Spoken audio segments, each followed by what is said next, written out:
I've said like various versions of this before, and I hope this doesn't get construed as some kind of like cringe liberal obsession with the concept of meritocracy. But there are structures of power that tend to be more meritocratic than others. Like on one side of things, you have institutions like the stock market or inheritance, where people can become very powerful basically just by luck or happenstance with no real effort invested. The military tends to be one of those fields where merit is more relevant, unless you're in a fascist autocracy where people are elevated due to political allegiance and not to competence. This is one of the reasons why the Pentagon doesn't like Trump, because the Pentagon is staffed, like all the, the Joint Chiefs of Staff are filled up with stiff-collared, like West Point graduates who are all like ironing their socks every night before bed, They're like extremely, I don't want to say they're proficient in like every element of their life because I don't want to glaze them up or whatever, but like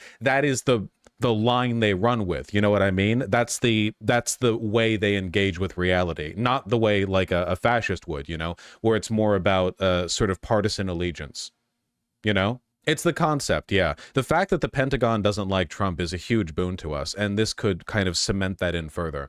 I've said before, by the way, the founding fathers, a lot of them were evil pieces of shit, but down to a man, they were pretty impressive people, largely because, the sort of rigors of the environment of the Revolutionary War compelled competence from them, at least most of them, It's certainly not like accident or happenstance. And I feel like over time, you ever get a feeling that if you go back and you look at the business magnates of like the 19th and 20th centuries, like your Carnegies or your Fords or your Rockefellers, and it's like these motherfuckers were incredibly evil, but they were built different. Nowadays, I don't think Elon is built different at all. I think he's built different, but like in a way. I think that Elon might be built different in the sense that he's exceptionally stupid. You take a look at your modern day, like venture capitalist Silicon Valley types, and I think that